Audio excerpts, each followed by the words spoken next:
The reality of our past, మన గతం యొక్క నిజస్వరూపం. ద రీకాన్సిలేషన్ త్రూ క్రైస్ట్, క్రీస్తు ద్వారా తండ్రితో మనకు కలిగిన సమాధానం. ద రెస్పాన్సిబిలిటీ టు రిమైన్, మన యొక్క బాధ్యత ఏమిటి? గ్రౌండెడ్ ఇన్ ఫెయిత్, విశ్వాసంలో స్థిరంగా ఉండాలి అనే విషయాన్ని నేర్చుకున్నాం. The revelation of the mystery, క్రీస్తు యొక్క మర్మం ప్రత్యక్షపరచబడింది. అదేమిటంటే క్రీస్తు ఇప్పుడు ఎక్కడో లేడు, ఎక్కడున్నాడు? మనలో ఉన్నాడు. చెప్పండి, మనలో ఉన్నాడు. మన ద్వారా ఈ రోజులో సువార్త అందరికీ, ఒకప్పుడు కొందరికే, ఇప్పుడు అందరికీ మన ద్వారా అందజేయబడుతుంది. The last and final, the responsibility of ministry ఏంటిది? Proclaiming Christ. క్రీస్తుని మనం ఇతరులకు చూపించడమే, చెప్పండి, మన యొక్క బాధ్యత. మనల్ని చూస్తున్న వారు క్రీస్తుని చూడగలుగుతున్నారా? సవాలు చేయబడ్డాం. పౌలు గారి గురించి ఒక ముచ్చట చెప్పి ఈరోజు ఈ 1 నుండి 4 వచనాలు ధ్యానం చేద్దాం. ఆ రోజుల్లో పౌలు గారిని ఏమని పిలిచేవారు అనంటే, సెకండ్ జీసస్ అని పిలిచేవారు. ఏమని పిలిచేవారు? జీసస్ క్రైస్ట్ ని చూసిన వాళ్ళు, ఆ జీసస్ క్రైస్ట్ అనగా యేసుక్రీస్తు ప్రభువుని చూసిన వారు, యేసుక్రీస్తు ప్రభువు వారు మరణించి పునరుత్థానుడైన తర్వాత పౌలులో మళ్ళా క్రీస్తుని చూడగలిగారట. అందుకే జనాలు గుసగుసలు విని కొరింథీ సంఘంతో ఆయన అంటాడు, కొరింథీ రాసిన మొదటి పత్రిక 11వ అధ్యాయం 1వ వచనం. కొరింథీలకు రాసిన మొదటి పత్రిక 11వ అధ్యాయం 1వ వచనం. నేను క్రీస్తును పోలి నడుచుకొనుచున్న ప్రకారం మీరు నన్ను పోలి నడుచుకొనండి. వాహ్, ఆ మాట అనడానికి దమ్ముండాలే. నాలో మీరు క్రీస్తుని చూడండి. ఇప్పుడు నాలో మీకు క్రీస్తు కనిపిస్తున్నప్పుడు నన్ను ఫాలో అయిపోండి అని చెప్తున్నాడు. నేను క్రీస్తుని పోలి నడుచుకొనుచున్న ప్రకారం మీరు నన్ను పోలి నడుచుకోనండి. ఇండైరెక్ట్లీ ఏమంటున్నాడంటే, follow my example as I follow example of Christ. Exemplary లైఫ్ని జీవిస్తూ ఉన్నాడు. ప్రియమైన దేవుని బిడ్డలారా, you and I are great influencers in the world. ఈరోజు ప్రపంచంలో చాలా ఎక్కువ ప్రభావితం చేసిన వ్యక్తులు ఎవరయ్యా అనంటే క్రీస్తు, ఆ తర్వాత క్రైస్తవులే. మొట్టమొదటిగా క్రీస్తు, రెండవది క్రైస్తవులే. ఈరోజు మన భారతదేశం నలుమూలల, ఈస్ట్, వెస్ట్, సౌత్, నార్త్, ఎక్కడ చూసినా మనకేం కనిపిస్తా చెప్పండి? క్రైస్తవులు కనిపిస్తున్నారు అని చెప్పడానికి కొన్ని ఎగ్జాంపుల్స్ కనిపిస్తూ ఉంటాయి, కొన్ని నిదర్శనాలు. వాళ్ళు స్థాపించిన విద్యాలయాలు కనిపిస్తూ ఉంటాయి, వారు స్థాపించినటువంటి మరి హాస్పిటల్స్ కనిపిస్తూ ఉంటాయి, వారు వదిలి వెళ్ళినటువంటి వారసత్వం కనిపిస్తూ ఉంటుంది.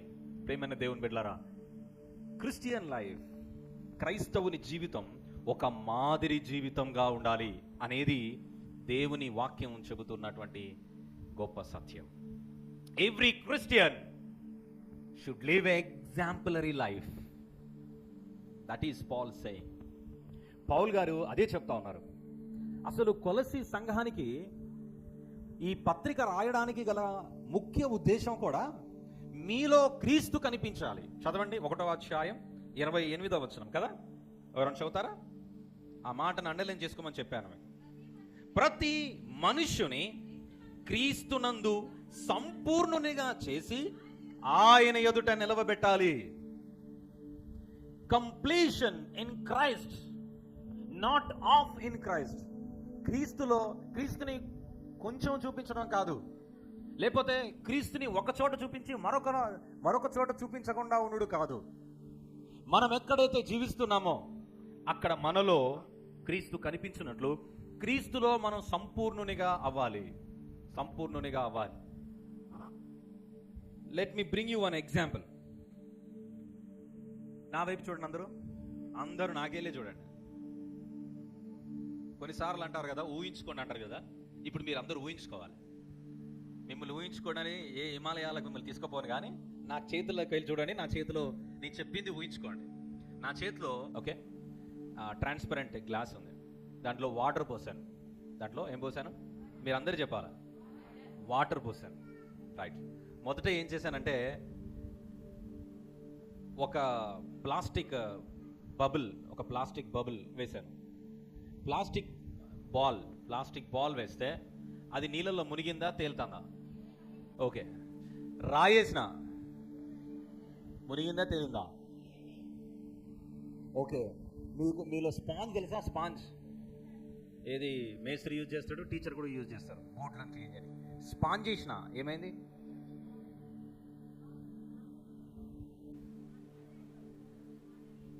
వాటర్ ఓకే సింక్ అవుతాయి అందులో. ఇంకా తర్వాత ఏమవుతుంది? మునిగిపోయింది. Okay right. ఫస్ట్ ఏం వేసిన? బాల్ వేసిన. అందులో నీళ్ళు ఏమైనా కనిపించినాయా మీకు? ప్లాస్టిక్ బాల్లో వాటర్ కనిపించాయా మీకు? కనిపించలేదా? రాయిలో నీళ్ళు కనిపించాయా? ఓకే. స్పాంజ్లో నీళ్ళు కనిపించాయా? బద్రి గారి స్పాంజ్లో నీళ్ళు ఉంటాయా? ఉన్నాయా? ఓకే. ఇప్పుడు రాయి ఎక్కువ మునిగిందా, స్పాంజ్ ఎక్కువ మునిగిందా, బాల్ ఎక్కువ మునిగిందా? రాయి లోపలికి వెళ్ళింది. రాయిని తీశారు, కానీ రాయిలో నీళ్ళు ఉన్నాయా?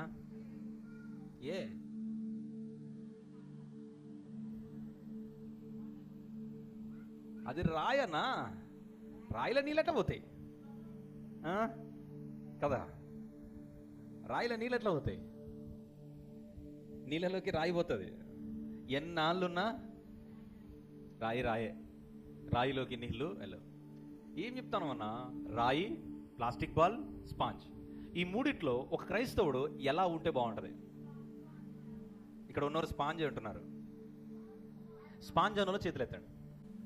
మీలో అందరూ స్పాంజ్ అని చెప్పినారు, కానీ చాలామంది ప్లాస్టిక్ బాల్ లెక్కనే ఉండాలని ఇష్టపడతారు, రాయి లెక్కలే ఉండాలని ఇష్టపడతారు. ఈ మధ్యకాలంలో చాలా డిఫరెంట్ బైబిల్స్ వస్తున్నాయట, చాలా డిఫరెంట్ బైబిల్స్. నేను మొన్న హైదరాబాద్ పోయినప్పుడు 2 అంతస్తుల బిల్డింగ్, అది మొత్తం బైబిల్సే అండి, మొత్తం బైబిల్సే. అయితే ఆ బైబిల్స్లో చిన్నది ఒకటి ఉంది, పొడుగుది ఒకటి ఉంది, లావుది ఒకటి ఉంది, చాలా ఉన్నాయి, చాలా కామెంటరీస్ అవన్నీ ఉన్నాయి. ఇక నాకు పండగ అయింది, అవన్నీ చూసిన తర్వాత బయటకు వస్తా ఉంటే బైబిల్స్ కనిపించే డిఫరెంట్ కలర్స్ వేసినటువంటి కవర్స్ ఉన్నాయి, డిఫరెంట్ కలర్స్. సార్ ఇవన్నీ డిఫరెంట్ బైబిల్స్ అని అంటే, లోన్ సార్ డిఫరెంట్ కవర్స్ అని అన్నాడు. ఎందుకు భయ్, ఒక బైబిల్కి గిన్ని కవర్లు ఎందుకు అని అంటే, సార్ ఈ మధ్యలో లేడీస్ మరీ దారుణంగా తయారయ్యారు సార్, వాళ్ళు ఏ చీర కట్టుకుంటే ఆ బైబిల్ క్యారీ చేస్తున్నారు సార్. వాళ్ళ శారీకి వాళ్ళ డ్రెస్కి మ్యాచ్ అయ్యేటటువంటి కవర్ ఉండాలా.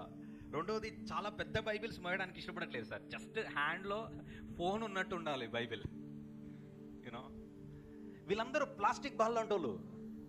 ప్లాస్టిక్ బాల్ లోకం చూసేటట్టు బయటికి అందంగా కనిపించాలి, but I don't want relation with Christ. దేవుని వాక్యం నాలో ఉండడానికి నేను ఒప్పుకోను, కానీ దేవుని వాక్యాన్ని పట్టుకొని బయటికి అలంకారంగా బ్రతకడానికి ఇష్టపడతారు. ఇంకొంతమంది చాలా కాలం అవుతుంటుంది ప్రభువు నమ్ముకొని, బట్ వారిలో దేవుని వాక్యం పని చేయనియరు, నీళ్ళని లోపలికి రానివ్వరు. దేవుని వాక్యం వారి ప్రవర్తనను మార్చడానికి ఇష్టపడరు. దేవుని వాక్యం చెబుతూ ఉంటే, అది మనసును తాకుతూ ఉంటే, ఆ మనసు గద్దిస్తూ ఉంటే ఒక మాట శాంతంగా చెప్తారు, ఆ మాట నాకు కాదురా, పక్కనోడికి అని చెప్తాడు. ఆ మాట మనకు కాదురా, మనం ఎప్పటి నుంచో నమ్ముకున్న వాళ్ళం, మనం ఆ తప్పు చేయం, అయినా మనకెందుకు చెప్తాడు పాస్టర్, మనోడే కదా ఆయన, పక్కన వాళ్ళకి చెప్పుండొచ్చు, లేకపోతే వేరే వాళ్ళకి చెప్తుండొచ్చు అనేటటువంటి భావనతో చాలామంది స్టోన్ లాగానే బ్రతకాలని ఇష్టపడతా ఉంటారు. But a sponge, I want to appreciate you all. మీరందరూ స్పాంజ్లా ఉండాలనుకున్నారు.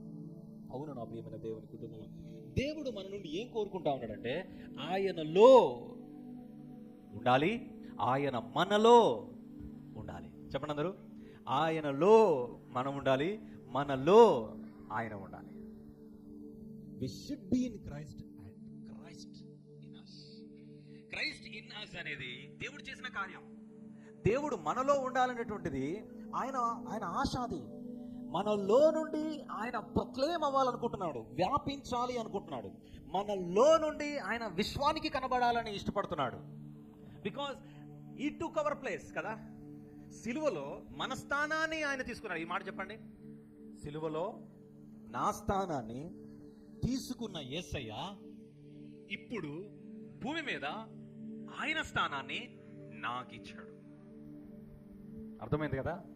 This is Paul describing here క్రీస్తునందు సంపూర్ణునిగా చేయడం అనగా, ఆ స్పాంజ్ కనుక నిమ్మలంగా నీళ్ళలోకి ఎలా మునిగిపోతూ దాని మొత్తం వాటర్ అయిపోతుంటుందో, ఆ తర్వాత ఆ స్పాంజ్లో మీరు బయటికి తీస్తే చూడండి, ఆ గ్లాస్లో వాటర్ సగం అయిపోయి ఉంటుంది.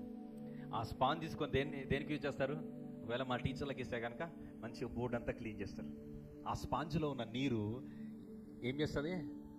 క్లీన్ చేస్తూ ఉంటుంది. ఎదుటి వారి దోషములను కప్పేస్తుంది. ఎదుటి వారిని క్రీస్తు ప్రేమతో, ప్రియమైన దేవుని బిడ్డలారా, పలకరించడం నేర్పుతుంది. క్రీస్తు కన్నులతో చూడడం నేర్పుతుంది. క్రీస్తు మాటలతో మాట్లాడడం నేర్పుతుంది. క్రీస్తు హత్తుకున్నట్లు ఒకరినొకరును ఆదరించడం నేర్పుతుంది. నా ప్రియమైన ఎల్ షదాయ్ సంగమా, ప్రభువు ఈరోజు మన దృష్టికి తీసుకొస్తున్న, మన కొరకు సిద్ధపరిచిన ఈ మాట ఆలోచన ఏమిటంటే, మనలో క్రీస్తు సంపూర్ణుడి కావాలంటే మనం స్పాంజ్ లెక్క ప్రతి పరిస్థితికి ఒదిగిన వారిమై ఉండాలి. క్రీస్తులో మనం మునిగిన వారిమై ఉండాలి. క్రీస్తుని ధరించుకొని ఇతరుల కొరకు మనం ఉపయోగపడే పాత్రగా తయారవ్వాలి. ఆ రీతిగానే ఆయన ఏం చేస్తున్నాడంటే, ఈ మాట నేను చెప్పి 29వ వచనంలో, ఆయన క్రియాశక్తిని బట్టి నేను పోరాడుచు ప్రయాసపడుచున్నాను. I'm fighting, I'm striving to show Christ to others.